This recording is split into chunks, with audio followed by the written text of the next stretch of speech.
welcome everybody. Thank you for joining the panel today. Really appreciate all your time and energy on this beautiful Sunday. It's nice outside. Anyway, my name is Ellie Prohan. For anyone who doesn't know me, I'm a DJ and presenter on Apple Music One globally, and also on Kiss nationally. And I'm super honored to actually be asked to even do this. So if you are with us right now, welcome to the PPL Artist Breakthrough Panel for the Ultimate Seminar. Really important time right now. Loads of nice messages coming through as well. So every year the seminar looks at new artists that they feel could break. And this is really important because we've got some incredible panelists on today. Previous panelists include Stormzy, Mabel, JP Cooper. So this panel is like a really good one, really good to be able to touch base with these artists. I've already noticed that Awa's got her Awa gang in here. Can't believe how many of you, like loads. Wow. Do you know what? May as well just sit in the chat. So I'm very excited to introduce everyone. I know that we're all in here, and I'm going to do it one by one so that you can see everybody's faces. So guys, get ready to put your cameras on. Introducing Ayelle. Hi. Hi, babe. Welcome. Thank you. And I know you are in all the way from Spain. Yeah, I'm in Valencia right now. Beautiful. Right, so you hold tight there. And next up, please introduce everyone in the comments section, in the chat. Go nuts for Grace Carter. Hello. I forgot how to do the camera for a second. We practiced it, babes. I know. Right, thank you for being here. And now we are going on to introduce our next panelist. This, everybody, is Mali-koa. Hello, hi. Hi, babe. You're right. Yeah, not too bad. Hi. Good. Welcome. Thank you for being here. Thank you. Now, up next, we have got the man himself. He's had a very good year this year. Payper. Yeah. He did it. I think we all need to clap for him because we didn't practice this. Give myself a pat on the back. Yeah. Smashed it. Well done on the tech side. And last but not least, and I did this because I know that I can see that Awa gang go nuts in the chat. Everybody, please welcome Awa. Hi. I got really nervous now, but hey. Hi, how are you? I'm good. How are you? Well, I'm really good. I mean, it's so nice to have all of us in this chat, and it's really lovely to have so many people watching. And as we discussed before, I think everyone is going to take a lot away from this and really going to rely on us, especially as we're women heavy in here today. Payper.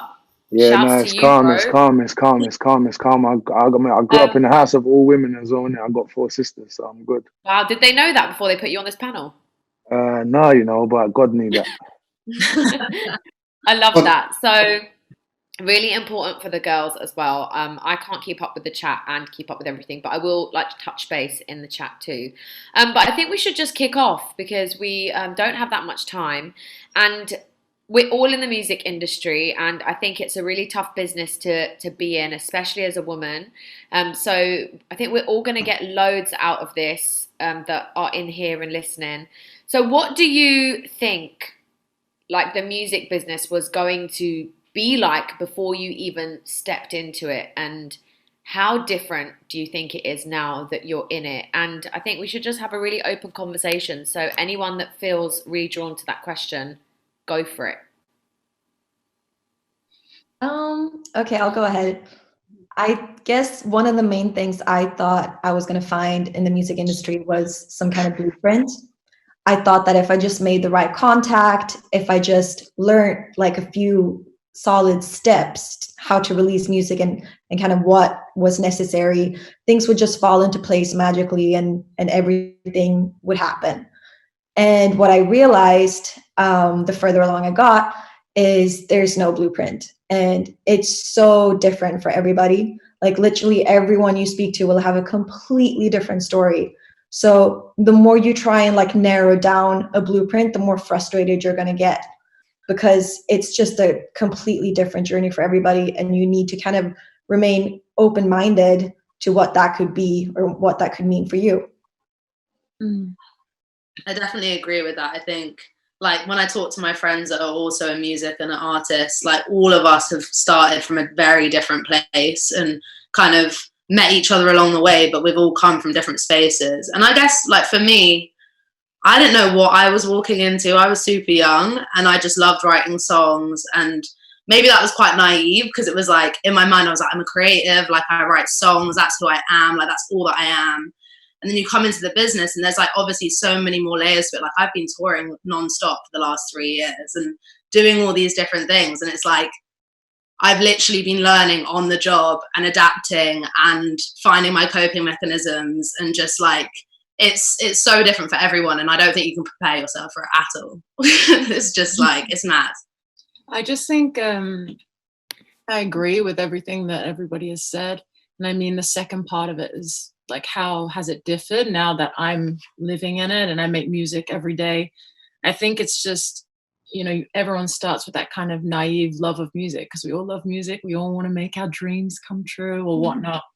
But as you go on and you start to see the industry for what it is, be it, you know, a good thing or a bad thing, it's so easy to become a little bit jaded, or a little bit, I see a lot of people kind of drop off because they lose the love of making music because of what they find the reality is when they get there. So I think it's, in my experience, been better to have less of an expectation of the industry and just to create from an authentic place, so that you're not putting the pressure on the machine. Yeah, totally agree. What about you, Potter? What are you saying? Me personally, like, I come into this music thing from a very probably like different angle that everyone else on this panel has kind of come from in it, but not in it respectfully. Basically, like, I started my journey. I started my journey basically. I was the dealing drugs. I was a drug dealer. You know what I mean? Music wasn't on my agenda, on my day-to-day, where life wasn't about music. And music for me was like an escape from that. They say like, oh, there's only a few ways to make it out, and it's crime, or it's sports, or it's music, or it's whatever. So that was a dream. That is literally, for everyone, it's a dream. But for man, it's the most unfathomable dream. For me to be sitting here now on a music panel talking about, yeah, I am in music and I do music and I do not sell drugs. I do not commit crime for a living. My whole life has come full circle, and I literally owe it to this thing, that what we're talking about here now, which is music. So like, as far as in the industry, I've only been out of prison for 6 months. So I'm not in the industry too tough. And from my previous flirtings with the industry, I don't want to be in it too tough, because I feel like there's a lot of hidden agendas and superficial. The people have just got their own agendas and their narratives that they want to push forward. And when the shoe fits, it fits. But when the shoe doesn't fit, you're just getting dashed in the cupboard, and man's gonna get a new shoe, and the shoe cycle will always continue, because this is a never-ending revolving door. So you just have to basically try and, as much as you can, retain as much of your integrity and your rights and your everything as you can. So going forward, when this is all said and done and the curtain closes, you're in the best possible position, not the machine behind you, or not your manager, or not your this person or that person, because that's not how it should be as the artist. Like, as an artist, as a producer, as a presenter, as an A&R, as anything, whatever you're doing, like, you need to do it to get the most out of it for you. Yeah. And if what you're doing benefits masses, then God bless you and what you're doing. But that's never the agenda. Yeah.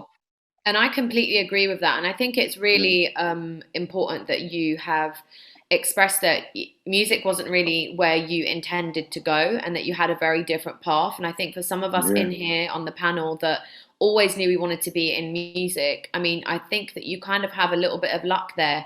For me personally, I was running my own business for a very long time, and I was never into music. And I became a DJ and presenter very late on in my life. You know, once you go Persian, there ain't no other version. So we also don't crack. And, you know, I had no idea what I was getting myself into. So it's really important for people who have loads of side hustles that aren't necessarily in the game just yet to know that if you do want to explore music, and if it's something that you do want to do, it's not impossible to be able to go along that journey. But at the same time, to really be aware of who you are as you step in and constantly have like self-care check-ins with yourself and make sure that you're always doing what you authentically want to do as an artist. And sorry to interrupt you. And that's not like as in like creative control wise as well. That's just in your well-being, like yourself. That's exactly, you know what I mean? Because you can't make good music, or you can't be a good person unless you feel good about yourself and what you're doing. Do you know what I mean? So if you're pressured or hindered in any way, then the situation isn't for you, and you need to maybe find a new situation or a new avenue, basically. I agree. Like, Awa, I know that you're really vocal about this stuff. What did you think of the music industry, and you know, how has it differed for you? You saw how I was like breathing in there. I'm 23 now. I've been in the industry for almost a decade, and it's been very tough. I must say that the industry almost drove me mad, but at the same time, music definitely saved my life. I'm very vocal about mental health and depression, and I mean, I've always been made to feel like the industry is doing me a favor, but I feel like it's so important not to forget the talent and who you are and your own worth, and not being, you know, I was on a show when I was 14 and then being kind of molded into something I really didn't want to be. And I'm so grateful that I've been so stubborn, but it's really taken a lot of time. And, you know, it can be discouraging along the way, but as everyone said here, I think it's so important to kind of fall back onto your authenticity and who you are as a person. And at the end of the day, you have to stand for what you put out there. So yeah, don't sell your soul. Love that. And I think it's really important, you know, whoever is watching this right now, to definitely make notes, because I think that when so much is said, we forget, you know, by the end of it. Let's talk about something that we all really rely on, and also I can tell you hate at the same time. It's like a massive love-hate relationship. I think it's also very confusing at times as an artist, and with there being so many other people and it being so accessible. Social media, as we spoke about privately before we came on the panel, can literally be your worst nightmare and also a great tool. So for anybody, again, who feels really strongly about this, go first. But how do you handle social media? Both its pros and its cons, and I can see Grace is just taking. I have so much to say when it comes to social media. I think for me personally, it's been a blessing and a curse, just for like personal family reasons. Like, I don't know if you know me or my music, but a lot of my songs have been about my childhood and growing up with just my mom and my dad not being around, and having a whole other family that basically didn't know I existed until 3 years ago when I released my first song. And for me, social media has it's been an amazing thing for sharing music, but at the same time as people were discovering me as an artist, I was having aunties hit me up like, yo, this is my number. Like, I'm your auntie. You don't know me and I don't know you, but I'm here. So like for me, where I've been able to connect with my fans, and that's been great. I've also had to deal with like this whole group of people trying to get at me at the same time. Accessibility and intrusion, basically. It's just it's like people think they know you, which they don't. And it's such a battle for me, because it's like I want to be my true authentic self, and I want to share, and I want to give, and I want to communicate, and I've shared so much of my music, so all my DMs are like super deep. But at the same time, it's super hard, because it's like where do you cross the line? Where do you cross the line? Like, where do you stop? Does everybody actually always share everything on social media, or is there a line for us all? Because actually that journey that you're saying, I grew up in a single parent household, and that's a really painful journey. And sometimes I think my dad, who has 3 children, and I was talking to my best friend about this yesterday, you know, does he know that the kids that he never even did anything for, one of them is so accessible?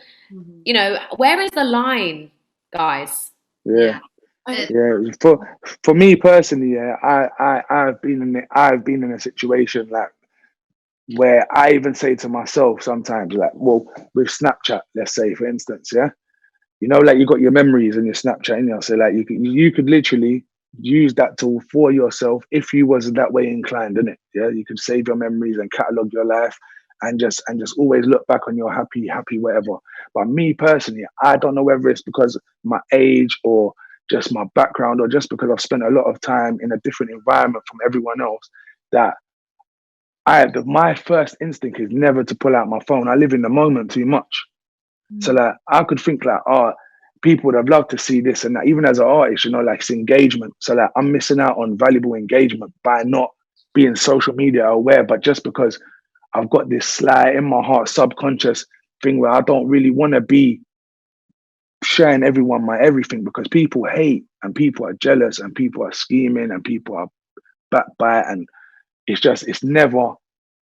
I don't feel like, you know what it is, if you're pushing your music and you're pushing whatever you're pushing or you're connecting people positively, like through networking and whatever not, then fair enough. Then that's what it's for, isn't it? But anything other than that and what it is being used for, it's just gone left. It's like we've created a monster. It's like don't put, you know, when the guy got the gremlin and he said don't put water on the gremlin after midnight because it's gonna turn into a monster. It was all cute at first. Everyone's putting pictures. Yeah, love, yeah, Facebook. Oh yeah, la la la. And nah, it's an absolute beast and monster that no one can control and contain. We can talk about it till the cows come home. It doesn't matter. Someone's gonna get trolled and bullied today. Someone's gonna get made to feel shit today. Someone's gonna look at someone else today and feel crap about themselves. And someone else is, do you know what I mean? And it's just, Definitely. that's how it goes. And I think it's really important to have this real conversation. Mali, you are, I can see you wanted to say something. So Yeah, sorry. how do you feel about the social media thing? I think it's because I have done a lot of work across social media, and like any artist, it is an essential tool. I think it does play a modern role in, you know, promoting music and engagement. Everyone knows like the normal ins and outs of what social media is, and can be really damaging. You know, I've had, you know, felt insecure about things. I've had, you know, mental health issues that have arisen because of being scrutinized online. But also, I think as an artist who has a platform, who has the ability to say something, it's not everybody's choice. You can't say what an artist should or shouldn't represent, but we do have access to instant information, which can be damaging for us. And I do believe that, you know, yeah, like you said, Potter, like we're not able to control it at the moment, but we can move towards a future where social media is monitored in a more healthy, and I think we're already seeing it. Like, you know, the internet has changed so much, even in the short time I've been using Instagram or Twitter or whatnot. And things are becoming a lot more sensitized, as they should be, especially for young people, you know, with body image and, you know, looking up to things. And, you know, I see people now using it for the greater good. You know, we had the Black Lives Matter movement. There was a lot of information shared, and there's the polar opposite to that, which is sometimes there's too much. You know, I think we're finding. Yeah, like me, like you know what really, sorry to interrupt. You know what, like really put me off social media, full stop. Yeah, and this whole day and age, like now coming from a street perspective, yeah, it's like the way that it's used to ruin people's. I've seen you. I'm sure we've all seen. You can go on YouTube now. You will see teenagers in London dying in the street and being filmed on Snapchat while they're dying, instead of people rushing to assist them. People are bringing out their phone to film them. Then it's all on the internet, and we're just there horrified, shocked and awed. And then we go like this, horrified, shocked and awed, and then you just go like that. And that's it. Desensitized. Yeah. So even though there are safeguards there, it starts with the people. Then it starts with us. So everyone here that's in this chat, then us here, it starts with everyone, man.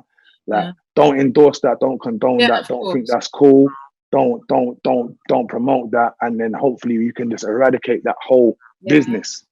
Do you know what I mean? I mean, Because it's gonna take a lot for us to be able to do that. But as you say, on our individual platforms, it's important to talk about this stuff.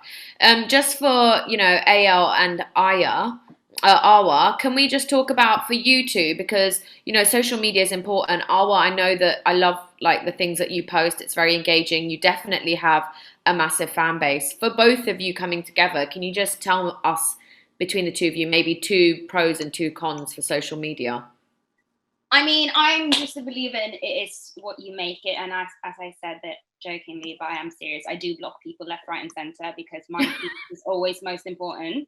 And I don't entertain bullshit. I don't know if that's the right approach, but at the end of the day, I'm like, as long as I know that I'm doing my best to be a good person and to communicate boundaries with love and respect, then I don't have time for all that bullshit. And then, like the other day, I did have like a Twitter live question thing.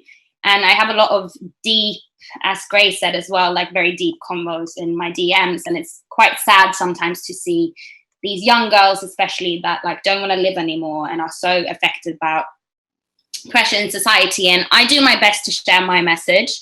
But then also I had to stop that live stream because it was too overwhelming. And how do you like deal with the pressure of, and as you said, Grace mentioned it, with people filling your DMs with so much emotional weight?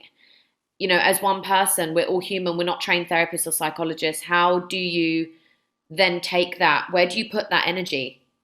I think what I've learned, I do weekly therapy on Zoom, but I think that by me actually practicing what I preach and saying, you know what, this is too overwhelming, I need to check in with myself and protect my energy, that's, showcasing what they should do and focus their energy on themselves and that kind of self-care. Like, I am all for having those conversations, but I do need to sometimes just say, like, you know what, even with friends, like, I step back. Sorry, what did you say? You have to protect yourself because at the end of the day, like, we're both 23 years old. Like, we're still trying to figure it out too. Like, we're growing up within this thing where we've got loads of people looking to us as role models, which is so amazing because, like, we're 23 years old and it's crazy that people similar age to us are looking to us for the answers. But at the same time, it's just accepting that, like, we don't have all the answers. And I think, sorry, I interrupted you. But where, for me, I've like, a lot of my songs have been super personal and super emotional. Like, I'd say that that's kind of the root of all of my music. So the people that listen to it and gravitate towards it are naturally very emotional people. Yeah. So the DMs are very emotional. And I think, people sometimes come to me thinking that I maybe be the answer that they need or give them the therapy. But like, I'm like in the same spot. And like, when I release a song about something, it's just as peaceful for me knowing that other people have been through it. Like, I'm like in the same position as the people that are listening to it as well. So it's like, one can only do so much. I believe that, like, our music does help people, and it's amazing to see that feedback. But then again, practice what you preach in the sense of, like, if I need to set boundaries in terms of protecting my own energy, then that's what I need to do. And then the music that I'm releasing and the posts I've been posting, etc., are out there for them to use, but you have to deal with yourself first. Definitely agree. So important to just kind of find, like, as artists, I think everybody just needs to find their own way to interact with social media because we're just so different. Like, someone's a super outrovert and someone's an introvert, and we require different things. So sometimes when you look at other artists, it's easy to compare yourself and be like, oh, I should be doing this or should be doing that, or look how well that worked for that person. But really, it's about finding what works for you. And that's the example that you're going to set for other people as well, showing them that you don't need to fit into this box in order to succeed. You can make your own rules. You can, create your own community of like-minded people that are going to be supportive. And I also think just being, like, approachable is a really kind of good way to go about it. But obviously setting boundaries at the same time. But I just remember, like, when I started out being an artist, I was so into kind of creating this image that I made myself really unapproachable. And it was also a protective measure. And sometimes you do need that. But I'm always working towards a space of being more approachable and just being friendly to people, like being really genuine and friendly. So important. And not thinking that it's corny to like send hearts and like be like putting yourself out there a little bit in that way, so that you put people at ease, because it can be such an ugly place, and it's so easy to feel like you're less than somebody else, and that, you know, because you don't have that many followers, like you're worth less somehow. But I just want everybody that's interacting with me on social media not to feel that way, you know? Yeah, and I think that's on a level as well. Like for me, I reply to loads of comments on my pictures and stuff, because I want to put myself on a level with the people that are engaging with my stuff. Like we're all human beings. We may go through different things, but we all feel the same emotions. So I just want to. I'm the same as you, and you're the same as me. Like let's just be on a level and let's communicate. Like and that is beautiful. But there are a lot of artists that aren't like this, and we all know that. There are a hell of a lot. I mean, I don't know how, you know, they've managed to get a bunch of cut from the same cloth type of people on the same panel, but there are a lot of people who don't do this stuff, and then they do try to elevate themselves above, you know, their audience. And it's, you know, it's always dangerous sometimes, where, you know, they say sometimes meeting your idol isn't the best thing. I think it's like Ayelle, you were just saying, like I've been there before, where I've made myself unapproachable as a person because I was scared of what people would think image-wise of me if I put a photo that made me look more vulnerable or didn't show me in my best light at all times. But I think the beauty about being a musician is you're not a model. You don't have to take 1,000 beautiful pictures and put them up. It's like, it's the character and the work that comes through the content that you create, that people connect to. That's how you build a fan base. That's how you, like, how they connect with you. Same with Grace, when she's commenting back to people, I try and do the same, and that makes people's days when you notice them. For real. I think it's days like and weeks. you have to have boundaries, of course. Like, you know, Lady Gaga is Lady Gaga, and then she's herself when she's not Lady Gaga. I think, you know, it's about creating the person that you want to be online, and then also having a bit reserved for yourself, for your family and your friends. I mean, there's a fine line between being private and personal. I feel like, I mean, when I was 15, it was like I was an X Factor in Sweden, and it was sort of very like fame overnight. And at that point, it was too overwhelming, and I was very like not wanting to, you know, engage with anyone or anything. And then that kind of like died down, that hype that was around me. And I got this like period of not being like appreciated or validated on social media. So that kind of helped me understand and be grateful for the support that's out there, and really appreciate that. Like, it makes me so happy, and I'm such an emotional crybaby that like when people like dance to my songs, or like it makes my day. And if I can do a little tiny piece of just sending a heart emoji, and that, you know, as Grace said, we're just human beings interacting, and it's so important to keep that humbleness to any line of work. We've got so many questions to get through, so I feel like I'm gonna put a question out, and maybe we like nominate each other, and if there's a little bit of time, other people can nominate each other. So as an artist, does your creative input stretch right across everything that you do, from your songs to your marketing, your video to your styling? Because I know as an artist, sometimes having the pressure of doing everything doesn't leave enough room for me to just focus on doing what I'm there to do, which is my art. So hit it, ladies and gent. Me, I'll say I like to keep as much creative direction to myself as possible. Obviously, as far as like having time to do what I need to do as an artist, then it boils down to like delegation. Then it's like, who's around me, innit? I can delegate the jobs that need to be delegated. This guy's gonna sort out that guy's gonna sort out that. But the vision is still my own. So, and then obviously if someone around me or one of my team says, no, like, Pete, don't you think we should do this? Or this guy said that, or this guy said that. I'm always open and always gonna take things on board in life in general, not just with music. Even if he said to me, no, oh, you look better with your hood down. Oh, swear down, next time I might feel, I'm more confident now. I might come with my bar led out.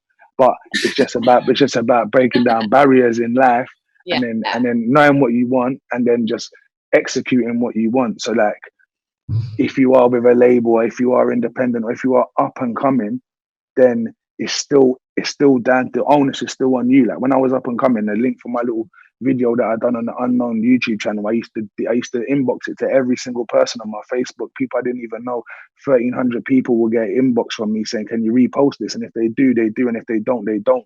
But that's just the level of work that I'm going to put in. I'm going to harass people to listen to my music. So who on the panel is signed and who is independent?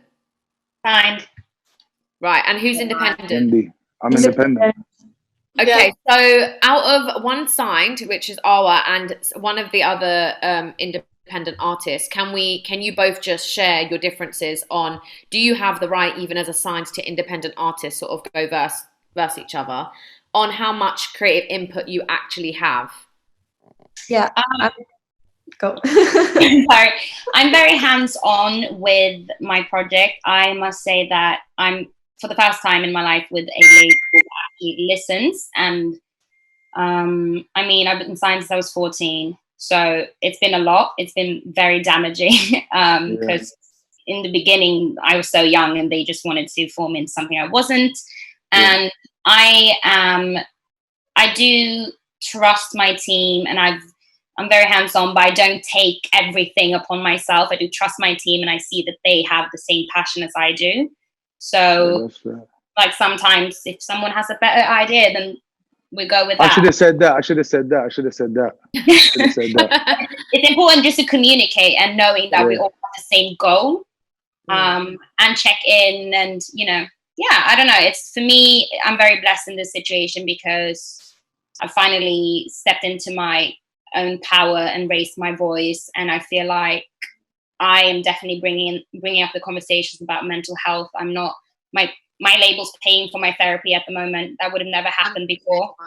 And it's just, I'm just like, I just want to work. I want to bring my A game, and these are the things that I need. And to not feel like the industry is doing me a favor again, stepping into your power and knowing that it's okay to set demands. Where's that bell when you need it? I was singing bowl. Oh yeah, better. I would say that as an independent artist, a lot of the decisions are up to me, which is great on one hand, because it allows you a lot of creative, like all the creative freedom essentially, and you get to pick your own team. But it's also like a lot of pressure, and sometimes you have to adjust your creative vision to kind of fit within a budget, for example, like a lot of the time. That's like the biggest. That's really hard to do. Yeah. Really hard to do. So you need people on your team to kind of take on that responsibility, and because it's too much for one person, and you get like in over your head. And when you're a control freak, it's hard to let go of the reins, but you have to. And I've over the years slowly been like letting more and more things go, as in like, oh, okay, I can trust you with this, and I can trust you with that, and kind of working out who my people are. It's trial and error, isn't it? Yeah, 100%. Like you just gotta fail like 1,000 times. You gotta fail to figure out how to do this stuff on your own. I think the important thing is that you said the word. Sorry, babes. You said the word trust. Yeah. And I think that trust is the most important thing with us lot, especially the independents. And Mali, like, how have you been able to get your head around that?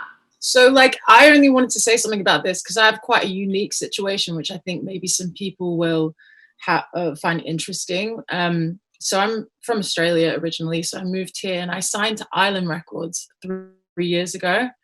But midway through my major label deal, it was restructured because, I mean, everyone's record deals are very different depending on what kind of artist you are, the music you make, etc. My deal, basically, a lot of my team left the record label, which is a very common thing that you hear about, is a team leaving, an A&R signing you, and then they're gone, and you end up kind of high and dry. No one knows who you are. No one knows what the project is. So I was really lucky in that sense, though, because I was able to restructure. That's why it's important to have a really good lawyer, because otherwise, if you don't have a good lawyer, you end up with nothing. We restructured my deal, and I ended up releasing through through independently my first record only last week. So I managed to actually be able to still create a record, but I'd gone from being in a major structure to moving to a more independent structure, which was, I can just say from my experience, it's, if you are independent, you can do it. It does take a lot more work. You know, I was very, very, very involved, and my team, my management team, who I adore and love so much, really helped me through that. But it is about budgeting and about figuring out what you can make. You know, through the pandemic, I was filming stuff on my iPhone and like putting stuff together. And if you don't have the money, I mean, it is great to be signed. It is an amazing opportunity. Is that what we're all trying to do? Is everybody who's independent trying to get signed? Is that like the sort of the gates of heaven for us all? Not. Absolutely not. No. No. No. But at the same time, don't let their general consensus for majors be so cold and icy. At the end of the day, they do help a lot of people. Yeah. And you know what? Like as long as you're very, very aware and you're very, very versed and you're not naive in any sense of the word going into any sort of business, in it, with LA, with anyone or anything. As long as you know what you're doing and that it makes sense for you, then it makes sense for you, innit? And unless they do you wrong, then they're scumbags, innit? At the end of the day. I've had more You're problems still good. with managers than labels, to be honest. And I'm just very like, if I'm in the machine, I have to make it work. And as you said, just stay true to yourself, and I feel like everything will fall into place. And just keep the vision. Does everybody have managers? Yeah. I do, yeah. I was going to say it. Sorry, I just wanted to say, in terms of the manager relationship to the artist, a lot of people struggle because they don't have managers. What is the key? Like, what sort of relationship do you think you need to have with somebody? How do you know that you should let them manage you? Do you need a manager? I think a lawyer is more important at the start. Like, I had a lawyer first before I had a manager. I managed myself for 2 years. I signed my publishing deal unmanaged with a lawyer and just someone that can protect you. And I probably met with every manager in London. And how do you meet managers, guys? How do I meet my lawyer? So my lawyer at the time introduced me to loads of managers. I met loads of managers. And then I met my managers, Ben and Ed, who run Tap. And it was just like, they got exactly who I was. I've always my music's been so honest to me and my experiences, and they both emotionally resonated with it and helped me lift it up. I released my first song independently, just with us as a team. And then I signed to Universal.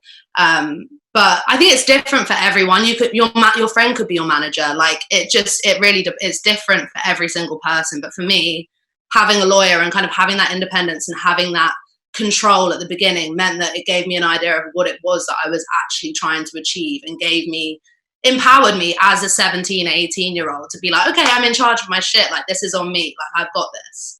And then my managers were just there to help me elevate it. So, yeah. I mean, lawyers are so expensive. Do we have any advice on people? My lawyer didn't charge me until I signed my first deal. That is actually a common practice. But usually the lawyer approaches you. So it's kind of difficult to find a lawyer that's going to do that for you if you haven't been releasing music yet. But if you start releasing music, I mean, the right people are going to get in touch with you eventually. Or that's at least how it's worked for me. Love that. Really good advice. I'm learning so much as well, guys. Thank you. So can we talk about the behind the scenes of things? And I think it was important to hear the chat that we had before about, PPL, about, the rights, music, streaming. How much do you all know about your streaming revenue rates? As artists, are you aware of it yourselves? Is it like 1 million streams is like near like $5,000, I think, something like that? I mean, I could be so. What you know? I'm just guessing. I think I've heard that somewhere too. I think that is something like that, but I'm not that aware, to be honest. I'm so unaware. Yeah. Is this a bit worrying? If you're unaware, then you need to know now. It's very concerning. It's something like that, isn't it? It's like 1 million, something like 4K. So you need to know that if you're putting music out there, and even if people are distributing your music for you, or you're doing it independently, because it's something that up until 2018. I've been doing music till 2013. So for 5-6 years, I was doing this blindly, literally, until I went to jail. It sent me to jail because I was failing at what I was doing. So I was just went back to what I knew, and then that just sent me back to the place where I always was, which was back in jail. But then when I was there, I had all of this in my head now. I was thinking like, I've got music on Spotify. Who's making money? Who's even making money off that? I mean, Who's doing that? I'm there thinking somebody like, says what? in the chat there is a stream calculator. Apparently, we need to confirm that, but hopefully somebody will. I mean, I wish that I would have had a lawyer when I started, because I mean, I look at all my L's as lessons, and you know, I can't do anything about them Literally. now. But I studied a bit of law in school, and I'm actually looking to start studying on the side again, just music law, because I'm in a lawsuit right now, which is fantastic. But whatever, we move, and I feel like I'm still young. I have a lot to, you know, I've learned a lot, and now I can finally put it into practice. But yeah, knowledge is power, guys, isn't it? Yeah. Knowledge is power, guys, isn't it? Yeah. So definitely big up yourself for taking it upon man. yourself to study law and everything, because look, at the end of the day, bro, like people will take advantage of you regardless. Like, you know, when people say if you get knocked here, people say, oh, he saw you coming, you know, like they saw you coming from a mile off. Do you know what I mean? Like, these people are well versed and trained in the art of luring you into this lifestyle and this industry and this machine that, like I said, chews people up and spits them out. But now we have the power as artists to empower each other, and like I hope that people do take the opportunity to do that, man, because I think Yeah. 2020 you know has we done can that eat. more than any other year. Like, we've all kind of been in our houses, left to kind of do our own things. We haven't had all this money spent on like big videos because we haven't been able to shoot videos. And like, I think as an artist right now, and I'm sure that we all feel this way, I feel so empowered that like I'm being taken back to 14-year-old myself, who just like sits on Logic in my bedroom and writes a song and like doesn't rely on someone else to give me the idea or give me the concept. Like, I'm on my own. I'm right. Like, at the moment, I'm writing the songs. And it's mood music. Yeah. Pop, do me a favor, bro. Lift your camera up a little bit so we can see your beautiful top half of your face. Sorry. I'm gonna ask a few questions in a bit, but I think one thing that I really want to get out is, first of all, you guys are really inspiring me, so thank you for being so honest. Second of all, I would also like to ask you, because it's been such a difficult year this year, how on earth have you managed this pandemic? Writing songs. Yeah, I just threw myself into work. I have a roof over my head, to be honest. I don't know. I feel like I take it day by day. There's it's a tough year, and I think that for me, I've definitely been not reckless with money in the past, but I didn't get any help from the outside. I kind of, because with my previous label situation, I kind of just invested in myself, which has brought me to this position I'm in today. And I feel like this is just the beginning, and now I can start getting my shit together. But I had to take care of this mental space first, because, you know. Yeah, that's really important. So how have you kept creative? Like, somebody mentioned using your iPhone to make content. Oh, yeah. I mean, I basically so I was writing a record, and it kind of came to lockdown, and everyone was like, we either continue moving with the record or we push the record till next year. And I was just in my mind, I just thought, no, I can't push it. And lucky the music was mostly done, but I did buy an interface and a microphone. I got Logic. I'd never cut my own vocals or comped my own vocals from home. So I got gear, which cost me, like, if you're looking to buy some gear, it cost me about £800. It's not ideal. I mean, I would have loved to have, but it's an investment in yourself to buy those things. And that includes Logic as well. You have to invest in yourself as well, people. Yeah. I had a friend who sent me like a vocal chain. So if anybody needs a vocal chain, or maybe like there are ones that you can get on the internet. Amazing. I love that. I love that you've actually been able to learn more. I mean, I've definitely learned a lot more. I've learned how to use flipping GarageBand. Like, I never knew how to use that before. Like, I've really had to get my head around it, and it's so confusing. But, you know, how empowering and how fun is it when you realize that you can do those things? Like, you take a step away and you're like, oh shit, I just did that. That's it. And like, you don't have that every day. When you're in normal times and you're in the studio and you're going at midday and then you're leaving at like 7, 8 p.m. and you're going, like, you don't have, like, there's not those kind of like short term, like, like I did a great job today. Like, you don't get that very often when you're in your own space and you have all this time to reflect and really like think about what you want to achieve and the things that you have achieved in the past. Like it just gives you a moment to really have perspective, which I don't think we would have gained if this and also I think that it's given us a chance to have fun because I've seen loads of your TikToks, babes, which have kept, I think, a lot of us entertained. And I kind of ended up, you know, really showcasing my little Persian mum to the world in lockdown, and then realised that nobody actually likes me. They all like my mum. So, I mean, has it given you a chance to like bring a little bit more of your personality out that you wouldn't have necessarily shown in the past? Yeah, but maybe not as much. Like I don't feel like I've necessarily shown the stuff that I've been doing the same way. I've actually taken it as an opportunity to kind of, well, I've come back to Spain for one. I was living in New York and I went back to Spain, Valencia, where I used to live with my mom when I was in my teens. I went to high school here and I started taking horse riding classes and I started taking a painting class. Oh, now. And I'm just, now. So I just like started doing things that I like always wanted to do, that I've always put off, because I was like, instead of just sitting, you know, at home, like in my flat in New York, just recording like on my own, I can be here, I can still record from home. And in the meantime, I can like fill my days with doing like these things that I've always wanted to do. And then because I'm working a lot with producers in like LA or New York, most of my sessions are in the evening anyways via Zoom. So it's kind of worked out.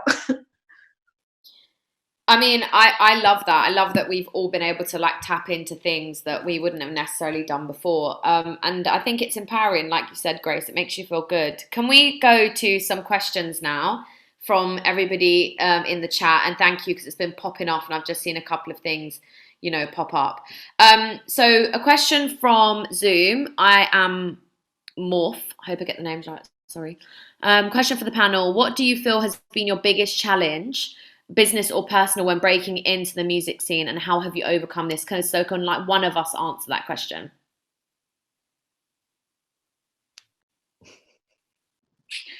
I feel like if I'm going to answer it, it's going to take too long, so someone else it. I think being like a female artist is pretty hard, guys. Like, I think I mean, I can only speak from being a mixed race female artist, but like every article I read about myself, I'm apparently an R&B artist. I've never made, like, I love R&B music. I love it so much. It's what I grew up listening to.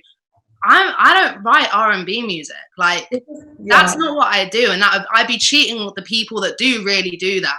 Like, that's not fair for me to claim that. But because I am brown, that has been the genre that I am, like, my whole career. And being compared to, like, all of my friends, like, we make very different music. And apparently there's only room for one of us. And, like, those kind of conversations and those kind of, like, structures that exist within the industry are exhausting. And it's like, okay, well, when I was 14 years old, I didn't know who this person was, and I didn't listen to their music when I was making my music. So how are we the same? Like, how is there not room for both of us here? And then you start to like have beef with people that you actually love, and then you meet them and you're like, shit, we're the same person, I love you so much, you're great. There's just, you're made to feel like there's not room for every single person, which is like, obviously there's a level of that's true, but at the same time, being a female artist, like, there's loads of female artists that can win and succeed, and it like everyone limit, you know, against each other. But I feel like we are definitely, I feel, on our generation, taking that step to just showing, no, we actually support each other and we get exactly 100%. Yeah. And also, I think I said this behind closed doors, I feel like our panel today is a real great representation, like, just of the fact that there are so many, you know, different people in the music industry from different backgrounds, ethnicities. You know, the intersectionality that we just have here is incredible. And, you know, we should be proud that we're able to hold our own and show the young people that are looking up to us that they can, you know, they see somebody that looks like them doing and what I also they said, want to do. I said it in the green room, but also I really do hate, and I have to notice my privilege as a mixed race person. I really hate that the mixed race people are the black people of the industry, and there doesn't seem to be as much room for the darker skinned people. And And like, I know there's so much talent in every person. It doesn't matter what color skin you are. And I just feel like there needs to be a bit more representation. And I hate to fill a space that doesn't belong to me. I agree 100%. And I think we need that bell. I think, Potter, you're going to have to start writing bell in the we need that, because, you know, that is the most important thing. You know, it's very, look, we have to call things for what they are. And I think this year has been the year. And one thing that I have definitely been a lot more empowered with is actually calling things out on behalf of other people, on behalf of Black women, on behalf of mixed race women, on behalf of Asian women, on behalf of South Asian women, and let's call people for the space that they occupy. This is the most important conversation that we can have, and to support each other as well. Everybody has a right to be pushed forward and to not be compared and pinned up against each other. Definitely. Yeah. Oh, sorry, I was just getting my 2 cents in. Like, this stretches like far beyond just like artists. Like, I'm looking, and like, I've seen some crazy statistics about radio. Like, you know, Radio 1 play 85% men when it comes to like art, like when it comes to featuring them on radio. And there's like a long list of like songwriter discrepancies and producer discrepancies when it comes to, you know, uplifting female creatives. I feel like we need to, as you know, I have a lot of men in my life who really uplift me and the women in my life. So we just need to start the conversation so that the machine, like radio, definitely, we need, like, stronger females. We need women who are of different kinds of like walks of life, different cultures, to come together and like hold their own in the music industry. Like, I think this year's been definitely a year for that, and everybody really shouting about it. We've all been able, although social media is really awful in so many ways, we've also had the right to own our voice. And I think Black Lives Matter this year was the best thing to happen to the year, because it just opened so many doors of conversation to everybody else being like, yeah, Black lives do matter. And this is something that's actually disgusting that we've even allowed it to go this far in so many different ways. I know, 100%. But I also think, like, for Black people, this year's also been quite difficult, because it's like, this has been a reality for a very, very, very, very long time. And that is the disgusting part. Only being had now, and it's like, June, July, August, like, that shit was hard. Like, it was heavy. It still is heavy. It weighs so heavy on all of us.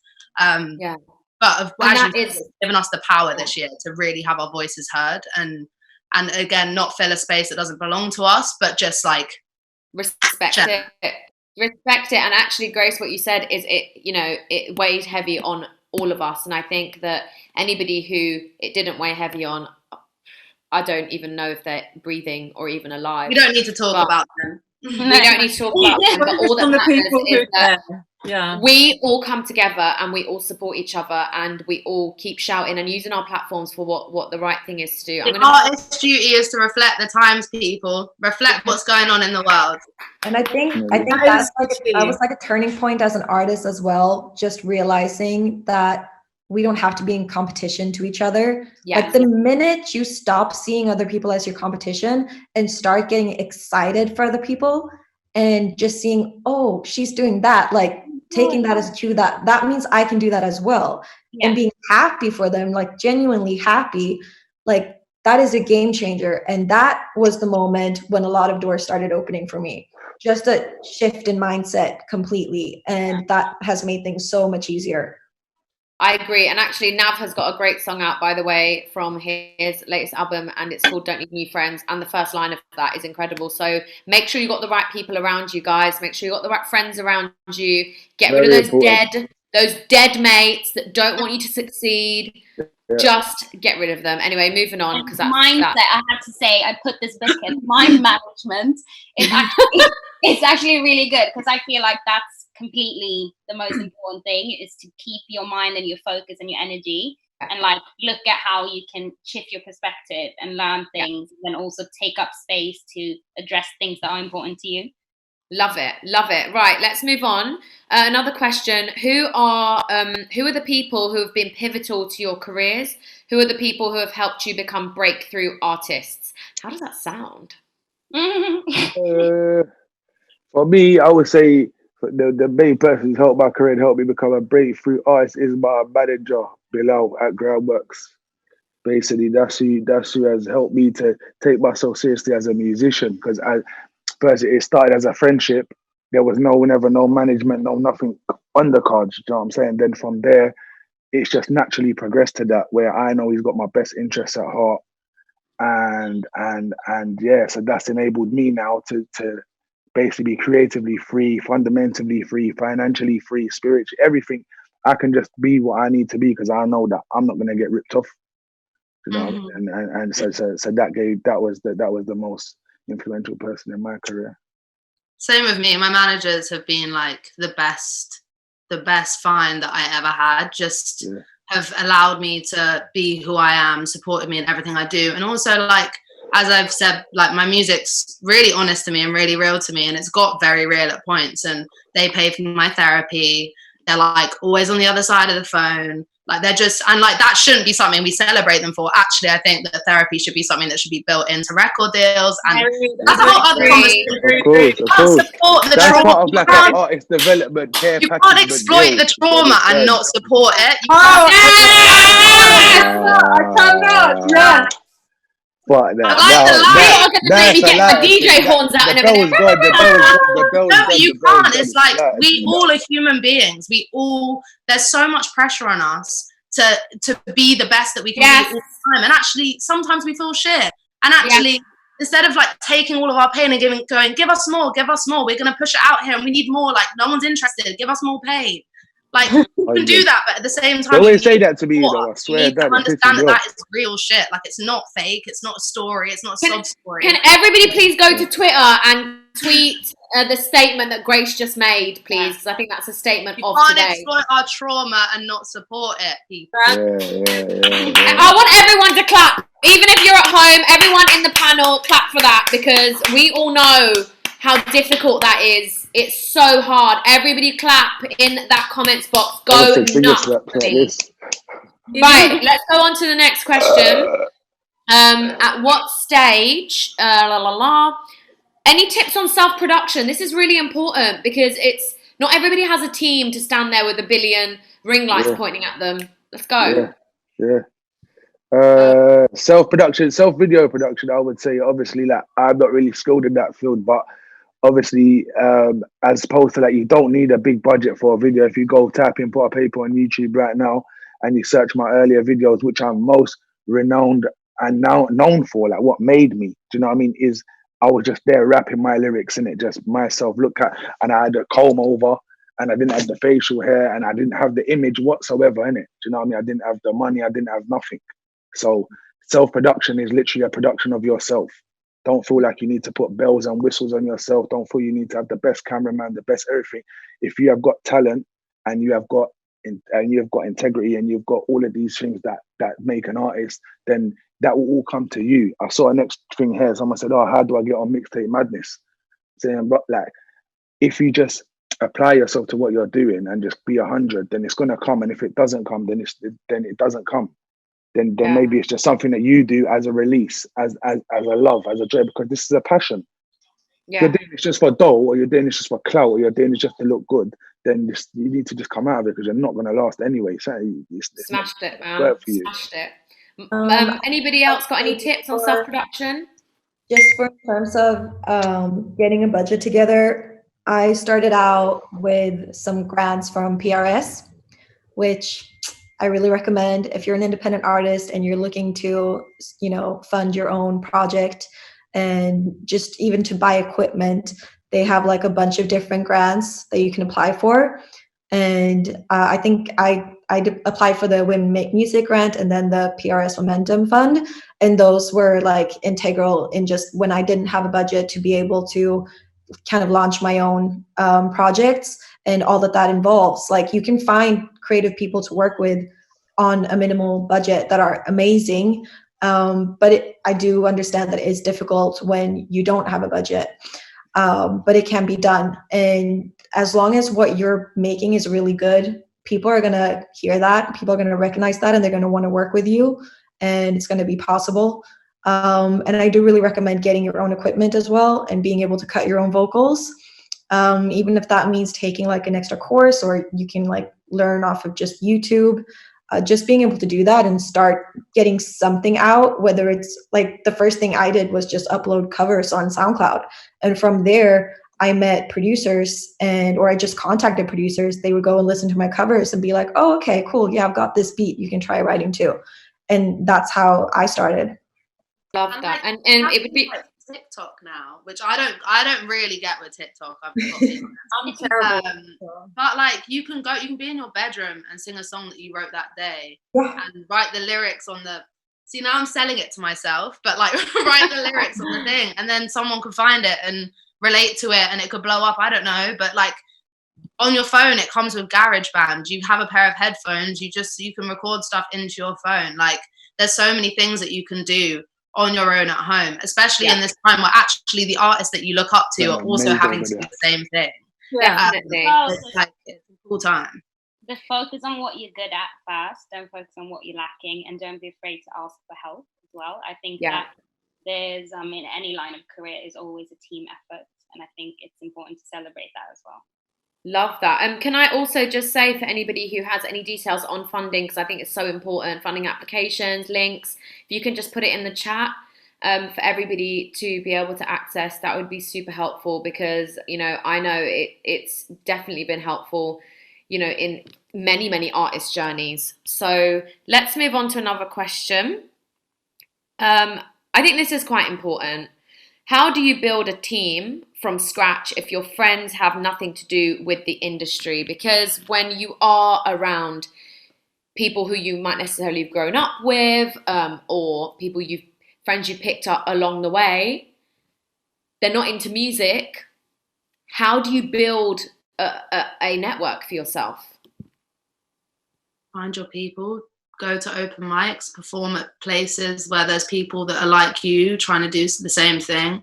How do we do it now, though, Grace, when we don't have you need thingy, what's it called? I'll be very real with you. I'll be honest with you. For that person, sorry to interrupt, for that person that's asking that question, yeah, the realness of it is you won't be able to do that.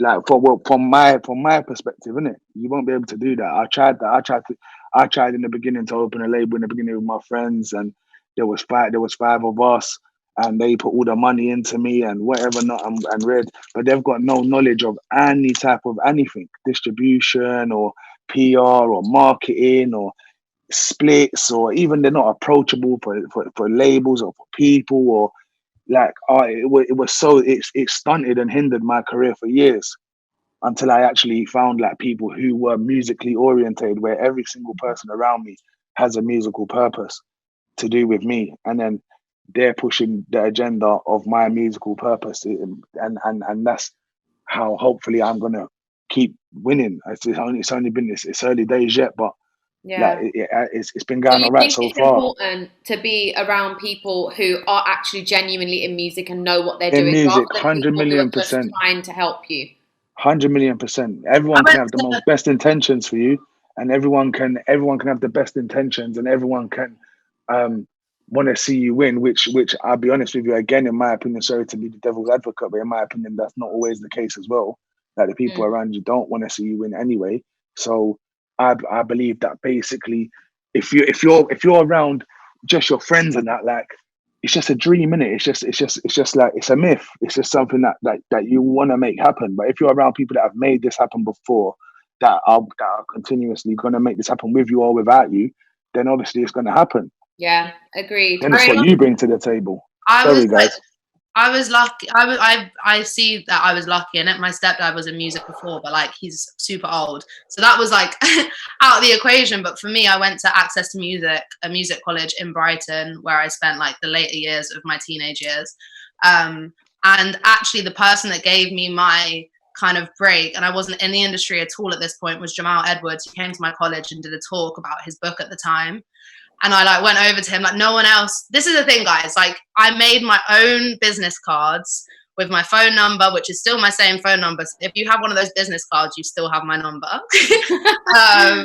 And my email address. And I went up to him and I was like, I wrote this song about my grandma. Like, can I send it to you? And he gave me his email address. I went home. I recorded a video on Photo Booth on my computer, sent it to him. And then like 3 weeks later, he put me on SBTV doing an A64. And that was I went to music college, which was free. there was all the equipment there that I used to my advantage.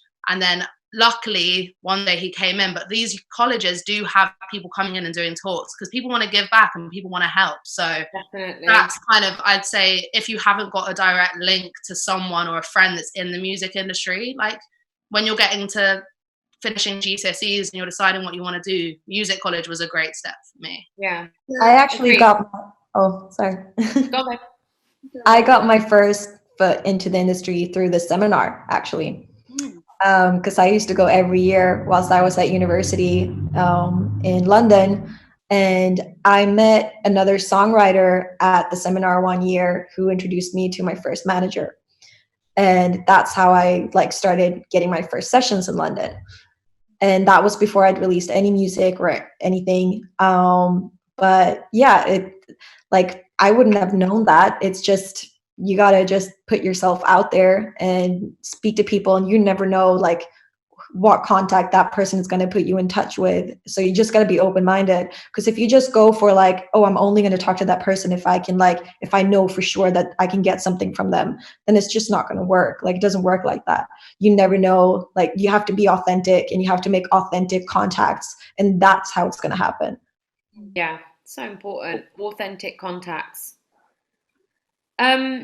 I think we should finish on one more question. And I think that everybody should just give one bit of advice each. How do you balance your working life and your music life before music was able to provide you with a good income? And that's just assuming that everybody's living off music at the moment. So how do you balance music and your working life? I mean, balance your working life and your music life. I used to work at All Saints, a store, and just make sure that I kind of, scheduled my hours so I could be in the studio as well, because I've always wanted this and I've just known that this is what I'm, supposed to do. So not being scared of failing, but also putting the work in. Right now, obviously, I live in a flat and I'm in London and I'm very blessed, but it still takes a long time. I'm not completely fully there yet in terms of my own, being completely funded by music, but waking up every day and trying your best and not being afraid to ask for help again, I think. Yeah, love that. Potter, go on, Potter Payper. Me personally, I coped very poorly, so poorly in fact that I ended up in prison.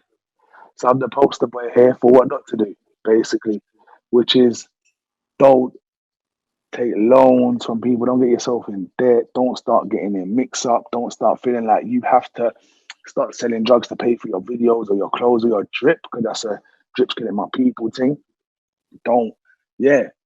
Because I done all that and that sent me to jail, and I sat in prison for 3 years and 4 months while everyone else flourished and lived their lives, you know what I mean? And I wasted that time of mine, and now I've come out and I refuse to have any other income but music, basically, innit? I'm at that stage now, thank God, which I'm not saying I'm making, don't be fooled by my teeth and my watch, you know what I mean? I'm not saying I'm a millionaire, you know what I mean? I'm still out here trying to make it happen as much as anyone else, but at the same time, I'm just not settling for anything other than whether it's £10, whether it's £100, whether it's £1 million, I don't care, innit? Music, I'm getting money.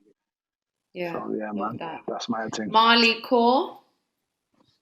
I guess I moved here from Australia with nothing 7 years ago. I had a suitcase and not much money. I won't be bush. I got a job like anyone. I think there is no shame in working for your dreams. Don't let anybody, don't be discouraged by the fact that you need to work in a cafe or in a bar or doing what you need to do to make your dreams a reality. There is no shame in working for the thing that you love the most. And I think there is no smoke and mirrors when it comes to this. Obviously, when you reach that level where you can live off, making music full time, that is an amazing day, and your life takes off in another path and you end up with different problems. But I guess it's just, just work until I worked in a cafe. I didn't like it, and I did it for many years, and then ended up meeting my management by chance, which I think everybody, shout out to my management. I feel like everyone said thanks to their management. My watching. Aaron and Andrew, hi. Yeah, just work. And if I think that the music will speak for itself, don't be discouraged by, the difficulty. Difficulty brings out the best in you. So yeah, if you're making music, just keep going. Is that what? I can't remember the question. I mean, who cares about what the question was? I'm getting emotional. Grace, tell us how you, I mean, we're assuming that you don't fully live off music, but if you do live off music, then that's incredible. But how did you used to manage? Well, I'm like still quite young, and I got into music super young. So I worked at Waitrose in the cafe. The hat never fitted on my head because of my hair. So I did that for like 2 years, and then I signed a publishing deal quite young. So I've always been quite, I think, lucky in the fact that I've always kind of been in a spot where I've had money to pay my rent and everything, but also just like, so everyone knows, because I have a lot of friends also that sign a big major record label deal like I did and think that it's their money. It's not your money. Yeah, it's not. It's a bank loan, and you've got to pay that shit back. So just be sensible. Obviously, treat yourself to things once in a while. Do nice things for your friends and your family. But at the end of the day, just remember that you haven't made it yet, and that is a bank loan, and you're not going to see any more money until you start making money. So be sensible. And even then, the splits are mad. So for when they come to you with their little 90 bags, think how much money they've made if you're only getting 20%.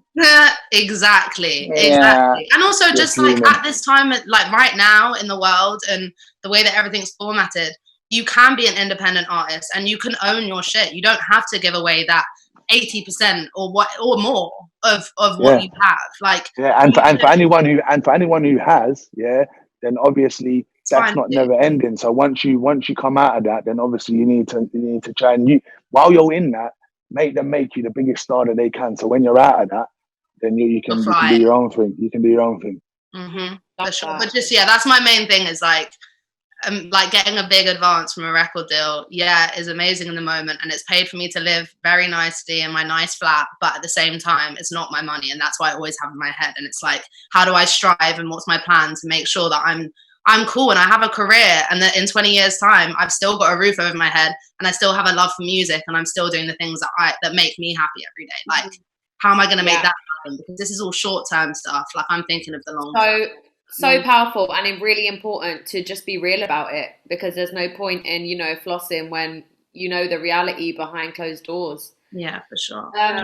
That's why. I had so many different part-time jobs. I worked in a tanning salon.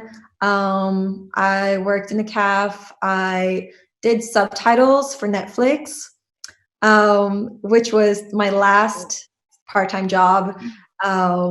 Which I got because I was traveling a lot and I wanted to be able to work, from the studio.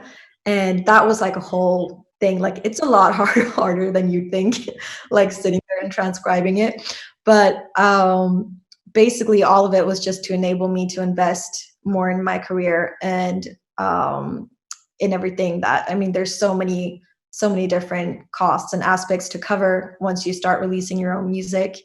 But I think it's important, especially as an independent artist, to know that there are so many different ways in which to earn money in music. Definitely. It's not just from getting, a major label deal. There's publishing as well, and there's syncs, and there's just so many unexpected revenues. Like, you start, like, as you move on in your career, and like your PRS accumulates and your PPL accumulates, and you do like a few features, start charging like feature fees, and there are different things that you can make an income off of as an artist. You can even do some of the stuff anonymously if it doesn't fit your artist project. You can make that happen for yourself without feeling like you have to sign, for example, even though obviously if you find the right team, then that can be great. But also there are ways of doing it, and tapping into all of these different revenues. You don't just have to rely on your Spotify streams.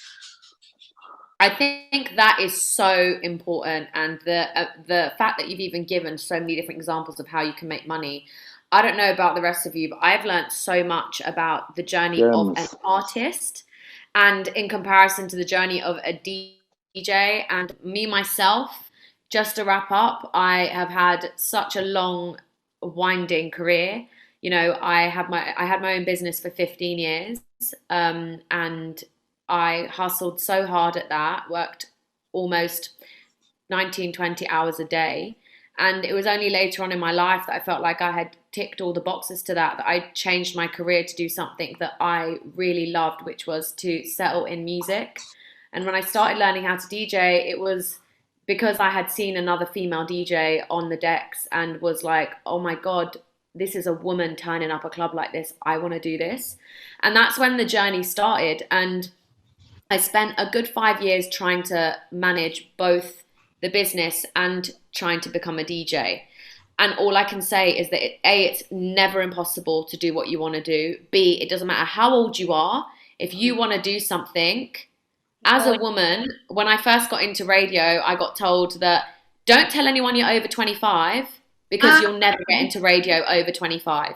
And I cannot wait for all of us to be on even bigger platforms to be able to, as we say in Persian, politely and verbally slap those people in the face. Yes. Verbally. I'm 29. Not physically, Yes. with my lockdown nails. Walk in and say it with your chest, that bad bitch that you are, yeah? And I can tell you that it is possible and you can do whatever you want in this life, and that you just have to stay true to yourself and hustle. And to this day, I still have my hand in my business, but I am now doing what I do and I fully live off it. And I love the fact that I live off it. And I thank everybody for, the panel for making this even possible for me to be on here hosting, because I've not just enjoyed myself, I've actually made some great future life friends. And I have learned so much from you. So thank you for being on the Artist Breakthrough Panel PPL this year, because you're all absolutely incredible. And I would love everybody in the chat to clap for everyone, please. And for everyone to clap for ourselves. We deserve it. We nearly got through 2020. Yay! Survived it.